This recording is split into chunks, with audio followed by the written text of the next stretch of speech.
SV news కు స్వాగతం. ముందుగా హెడ్లైన్స్. ఎన్నికల అడ్డాలో PM Kisan installment PM Modi. వివాహ వేడుకల్లో పూలదండలు ఉంగరాలు మార్చుకున్న కేసీఆర్ దంపతులు.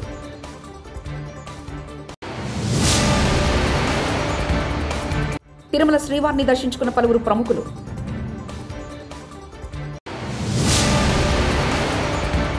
ప్రయాణికులకు మరో good news. RTC MD. Bihar assembly ఎన్నికల త్వరలో జరగనున్న నేపథ్యంలో ప్రధానమంత్రి నరేంద్ర మోదీ ఫిబ్రవరి 24న బగల్పూర్లో పర్యటించనున్నారు. ఎయిర్పోర్ట్ గ్రౌండ్స్లో జరిగే బహిరంగ సభలో ప్రసంగించనున్నారు. ప్రధాని వెంట బీహార్ ముఖ్యమంత్రి నితీష్ కుమార్ పాల్గొంటారు. ఈ సభకు సుమారు 5 లక్షల మంది రైతులు హాజరు కానున్నారు. ఈ సందర్భంగా కిసాన్ సమ్మాన్ నిధి 19వ ఇన్స్టాల్మెంట్ను ప్రధాని విడుదల చేశారు. మహాకుంభమేళలో కుటుంబ సమేతంగా పుణ్యస్నానం ఆచరించిన మంత్రి నారా లోకేష్.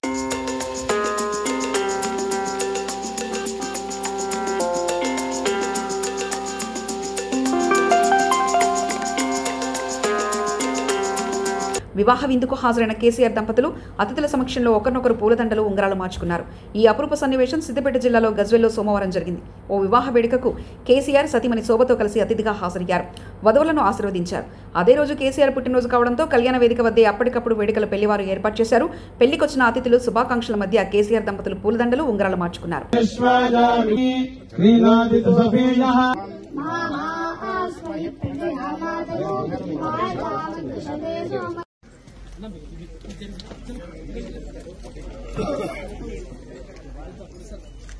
కొంచెం కూర్చొని దూరం ఉంటే బెటర్. మేడం మీరు సార్ మెల్లదు.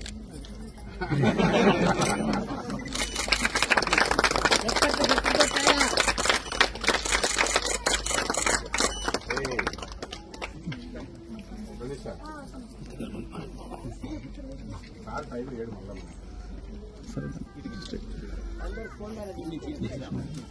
తెలంగాణ రోడ్డు రవాణా సంస్థ టీజీఎస్ ఆర్టీసీ ప్రయాణికులకు గుడ్ న్యూస్ చెప్పింది.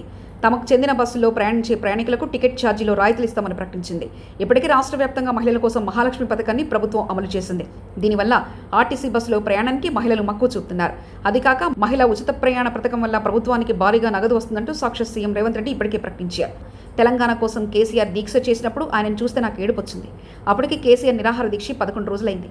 కంట్రోల్లో లేడు, వణుకుతున్నాడు, కానీ పట్టుదల మాత్రం విడలేదు. అప్పుడు ఆయనను చూసి నా కళ్ళలో నీళ్లు తిరిగాయంటూ హరీష్ రావు వ్యాఖ్యానించారు. అయితే తెలంగాణ జైత్రయాత్ర లేదంటే నా శవయాత్ర అని చెప్పి ఆమరణ నిరాహార దీక్ష కూర్చున్నటువంటి నాయకుడు మనం చూసాం. గాంధీజీ గారి సత్యాగ్రహం చూసాం. పొట్టి శ్రీరాములు గారి ఆమరణ దీక్ష చూసాం. మరి నాడు కేసీఆర్ గారు కూడా ఆమరణ నిరాహార దీక్ష కూర్చొని ఢిల్లీ పీఠాన్ని కదిలించి డిసెంబర్ 9, 2009 ప్రకటన వచ్చిందంటే అది కేసీఆర్ గారి దీక్ష ఫలితం అని కూడా మనం గుర్తు చేసుకోవాల్సిన అవసరం ఉంది. నిజంగా ఆయన ఆ రోజు దీక్ష పూనుకోకపోతే ఇవాళ తెలంగాణ ప్రకటన వచ్చేదా? ఎవడెవడో ఏదో మాట్లాడుతున్నాడు. ఆ రోజు చిదంబరం గారు నాకు బాగా గుర్తు. కేటీఆర్ గారు, మా మధుసూనాచారి గారు, జయశంకర్ గారు అందరం కూడా అక్కడే ఉండేవాళ్ళం. చిదంబరం గారు ఫోన్ చేసి ఢిల్లీ నుంచి కేసీఆర్ గారు దీక్ష విరమించండి, మేము తెలంగాణ ప్రక్రియ ప్రారంభిస్తామన్నారు. మీ మాటలకు మేము మోసపోం. మీరు స్పష్టంగా ఢిల్లీ నుంచి తెలంగాణ రాష్ట్ర ఏర్పాటు ప్రక్రియ ప్రారంభిస్తున్నామని స్పష్టమైన ప్రకటన కేంద్ర ప్రభుత్వం నుంచి చెప్తే తప్ప నా దీక్ష విరమించను అని చెప్పి కేసీఆర్ గారు చెప్పింది. అప్పటికి 11 రోజులైంది. మనిషి ఆ మంచం మీద నుంచి ఒక్కొక్కసారి వణుకుతో దాదాపు ½ ఫీట్ ఎగురుతా ఉండే బాడీ తన కంట్రోల్లో తాను లేదు. కానీ ఆ పట్టుదల. కేసీఆర్ కడుపున పుట్టడం నాకు పూర్వజన్మ సుకృతం. తెలంగాణ జాతికి కేసీఆర్ ఒక హీరో. ఉద్యమం కోసం నడుం బిగించిన నాడు మీడియా లేదు, మద్దతు లేదు. ఎన్ని ఇబ్బందులు వచ్చినా ఉద్యమాన్ని నడిపారు. చావు నోట్లో తలపెట్టి తెలంగాణ రాష్ట్రాన్ని సాధించారంటూ కేటీఆర్ వ్యాఖ్యానించారు. కేసీఆర్ గారి కడుపున పుట్టిన బిడ్డగా నిజంగా నా పూర్వజన్మ సుకృతం, నా అదృష్టం. ఎందుకంటే మా నాన్న నా ఒక్కడికే హీరో కాదు. మా నాన్న మొత్తం తెలంగాణ జాతికి హీరో, 4 కోట్ల తెలంగాణ ప్రజలకు హీరో. తెలంగాణకు విముక్తి కల్పించిన ఒక మహానుభావుడు, ఒక కారణ జన్ముడు కడుపున నేను పుట్టడం నా అదృష్టంగా భావిస్తూ ఉన్నాను. నిజంగా అప్పుడప్పుడు ఇప్పుడే పెద్దలు చెప్తా ఉంటే కొన్ని సినిమా రీల్ లాగా మనసులో తిరుగుతూ ఉండే. వారు చెప్తున్న కొన్ని మాటలు. కేసీఆర్ గారు ఉద్యమానికి నడుం బిగించినాడు. ఎన్ని ప్రతికూల పరిస్థితులు, ఎన్ని ఇబ్బందికరమైన పరిస్థితులు ఇప్పుడే పెద్దలు మధుసూనాచారి గారు చెప్పినారు.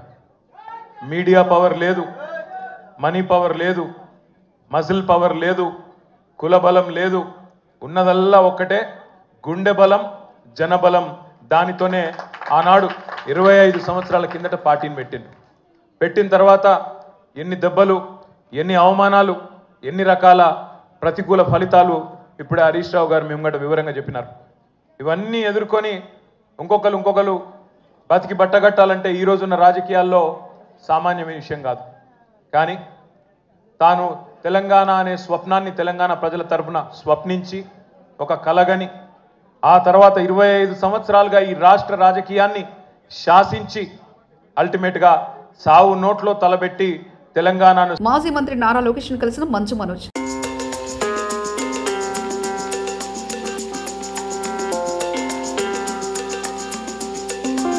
మనకు ప్రచారానికి సోషల్ మీడియా అవసరం లేదు. కాంగ్రెస్ కార్యకర్తలు ఒక్కసారి నడుం బిగిస్తే ఏ మీడియా పనికిరాదు. ప్రభుత్వ కార్యక్రమాల గురించి ఒక్కొక్కరు 10 మందికి చెప్పాలి. TPCC chief Mahesh Kumar Goud. ప్రతి వ్యక్తి రోజు కనీసం 10 మందికి ఈ విషయాలు చెప్పాలి. రెవెన్యూ డిపార్ట్మెంట్ కూడా చెప్పాలి. మీరు వాస్తవాలు చెప్పండి. మా గురించి గొప్ప చెప్పాల్సిన అవసరం లేదు. 10 ఏళ్ళు వారు చేసిన అభివృద్ధి ఎంత, మనం 5 సంవత్సరాలు చేసిన అభివృద్ధి ఎంత, వారు 10 ఏళ్ళు ఇచ్చిన సంక్షేమం ఎంత, మన సంవత్సరం ఇచ్చిన సంక్షేమం ఎంత, ఇవన్నీ చెప్పుకుంటే చాలు మనకి. తిరుమల శ్రీవారిని పలువురు ప్రముఖులు దర్శించుకున్నారు. వీఐపీ ప్రారంభ విరామ దర్శన సమయంలో ఏపీ రాష్ట్ర హోంమంత్రి వంగల్పూడి అనిత శ్రీవారి సేవలో పాల్గొన్నారు. మరోవైపు మహారాష్ట్ర సీఎం దేవేంద్ర ఫడ్నవీస్, తెలంగాణ రాష్ట్ర మంత్రి పొన్నం ప్రభాకర్ వేర్వేరుగా శ్రీవారిని దర్శించుకున్నారు. తొలుత తిరుమల తిరుపతి దేవస్థాన అధికారులు వారికి స్వాగతం పలికి దర్శన ఏర్పాట్లు చేశారు. దర్శనానంతరం రంగనాయకుల మండపంలో పండితులు వారికి వేద ఆశీర్వచనం పలికి స్వామివారి తీర్థప్రసాదాలు అందజేశారు. శ్రీ వెంకటేశ్వర స్వామి దర్శనం అన్నది ఒక పూర్వజన్మ సుకృతం. ఈరోజు ఆ వెంకటేశ్వర స్వామి దర్శనం చేసుకొని ఈరోజు మేమందరం కూడా ఇక్కడికి రావడం జరిగింది. ఒక మంచి దర్శనం కలిగింది. ఆ దేవదేవుని కూడా ఇప్పుడు కూడా ఈ రాష్ట్రం బాగుపడాలి, చంద్రబాబు నాయుడు గారు ఆరోగ్యంగా ఉండాలి, ఈ రాష్ట్ర ప్రజలందరూ కూడా ఎన్డీఏ గవర్నమెంట్ సారథ్యంలో ప్రతి ఒక్కరు కూడా సుఖ సంతోషాలతో ఉండాలని మనస్ఫూర్తిగా ఆ దేవదేవుని కోరుకోవడం జరిగింది. ఈరోజు అదేవిధంగా ఎక్కడైనా టెంపుల్స్లో ఈ మహోత్సవాలు జరుగుతున్నాయి. ఇప్పుడు శివరాత్రి మహోత్సవాలు, మొన్నటి రథసప్తి మహోత్సవాలు కూడా ఇక్కడ వెంకటేశ్వర స్వామి సన్నిధిలో చాలా దేశంలో రోల్ మోడల్గా మార్గదర్శకత్వంగా ఉండే విధంగా కుల సర్వే నిర్వహించింది. ఆ కుల సర్వే కార్యాచరణ భవిష్యత్తులో చట్టం చేయబడి 42% బలహీన వర్గాలకు స్థానిక సంస్థలతో పాటుగా విద్యా ఉపాధి అవకాశాల్లో రిజర్వేషన్లు కల్పించడానికి ప్రభుత్వం కాంగ్రెస్ ప్రజలకు తెలంగాణ అభివృద్ధి దిశలో తీసుకుపోయే విధంగా రైజింగ్ తెలంగాణ దేశంలోనే అగ్రభాగాన నిలబడే విధంగా మా కాంగ్రెస్ ప్రభుత్వం కొనసాగుతుంది. కేసీఆర్ పుట్టినరోజు సందర్భంగా ఎర్రవల్లిలోని నివాసానికి వేలాదిగా తరలి వస్తున్న కేసీఆర్ అభిమానులు.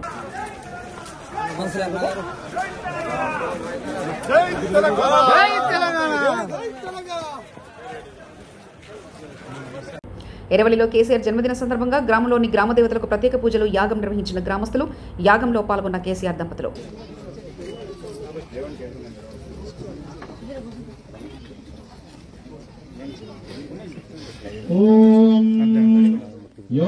మంత్రి సీతక్క అధ్యక్షతన జరిగిన కాంగ్రెస్ ఎమ్మెల్సీ మీటింగ్కు స్పందన కరువు. దీంతో మంత్రి సీతక్క అసహనం వ్యక్తం చేశారు.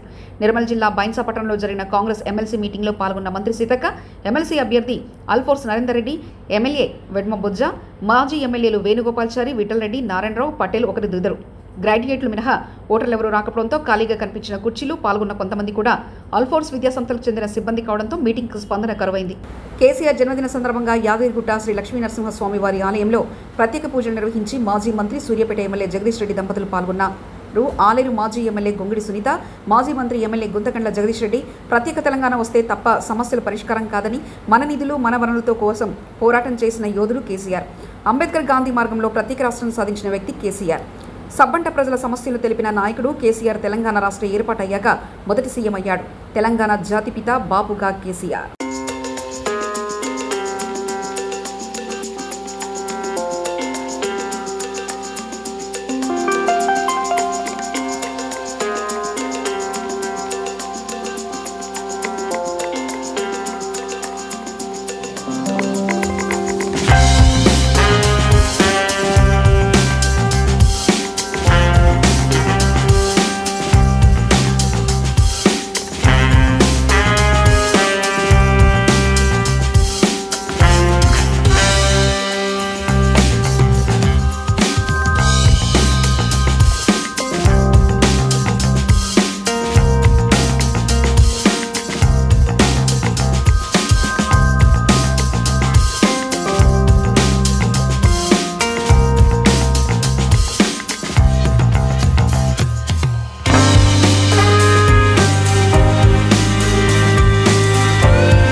కాపాడుకుందాం, మన వనరులు మనం వినియోగించుకుందాం, మన నిధులతో మనం అభివృద్ధి చేసుకుందాం. తెలంగాణ రాష్ట్రం అయితే సొంత రాష్ట్రం అయితే భారతదేశంలోనే అతి ఉన్నతమైన రాష్ట్రం అవుతుందని చెప్పి ఆనాడే ప్రకటించి తెలంగాణ ఉద్యమాన్ని ప్రారంభించి మనకున్న మార్గం అంబేద్కర్ గారు మనకిచ్చిన అవకాశం రాజ్యాంగంలో, గాంధీ మహాత్ముడు చూపించిన మార్గం, దానిలోనే అహింసతోనే ఎన్నికల్ని ఆయుధంగా చేసుకొని రాష్ట్రాన్ని సాధించాలని చెప్పి ఒక అద్భుతమైన పందాన్ని తీసుకొని తెలంగాణ రాష్ట్ర ప్రజలందరినీ కూడా ఏకం చేసి రాష్ట్రాన్ని సాధించిన నాయకుడు కేసీఆర్ గారు. తెచ్చిన రాష్ట్రం మీరైతేనే చేయగలుగుతారు. ఈ రాష్ట్రంలో ఏ మూలన ఏమున్నదో, ఏ చుక్క నీరు ఏ ఇంచు భూమికి ఇవ్వాలనో, ఏ దళితులు, ఏ గిరిజనులు, ఏ గోండు గూడాల్లో ఉండే బిడ్డలు, ఏ ముస్లిం బస్తీలో దళిత వాడల్లో ఉండే ప్రజలు, ఎవరి మనసుల్లో ఏ బాధ ఉందో అన్ని తెలిసిన నాయకుడిగా మీరు ఈ రాష్ట్రాన్ని పరిపాలిస్తే తప్ప ఈ రాష్ట్రం మళ్ళీ ఆగమవుతుంది.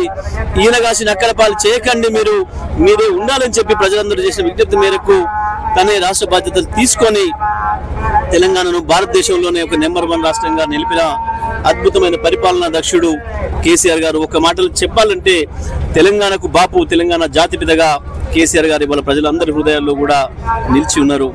కానీ దురదృష్టవశాత్తు సంవత్సర కాలంగా ఒక దుర్మార్గమైన పరిపాలన వచ్చింది, మూర్ఖుల చేతిలోకి రాష్ట్రం వెళ్ళింది. ఇటువంటి పరిస్థితులలో రాష్ట్రానికి మళ్ళీ నష్టం వచ్చే ప్రమాదం వచ్చింది. కనీసం జనాభా లెక్కల్ని కూడా చక్కగా చేసుకోలేక ఇవాళ భారతదేశంలో ఉండే సీట్లు కూడా, పార్లమెంట్ సీట్లు కూడా మనకు తెలంగాణకు తగ్గే ప్రమాదాన్ని తీసుకొస్తుంది ఇవాళ మూర్ఖ ప్రభుత్వం. ఆనాటి సమైక్యాంధ్ర కుట్రలు చేసిన వాళ్ళు ఎవరైతే ఉన్నారో ఎన్నికల అడ్డాలో PM Kisan installment PM Modi. వివాహ వేడుకల్లో పూలదండలు, ఉంగరాలు మార్చుకున్న కేసీఆర్ దంపతులు.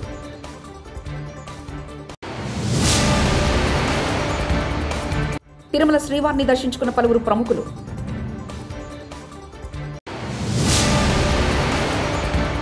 ప్రయాణికులకు మరో గుడ్ న్యూస్, ఆర్టీసీ ఎండీ. ఇవి బులెటిన్ విశేషాలు. చూస్తూనే ఉండండి ఎస్వీ న్యూస్.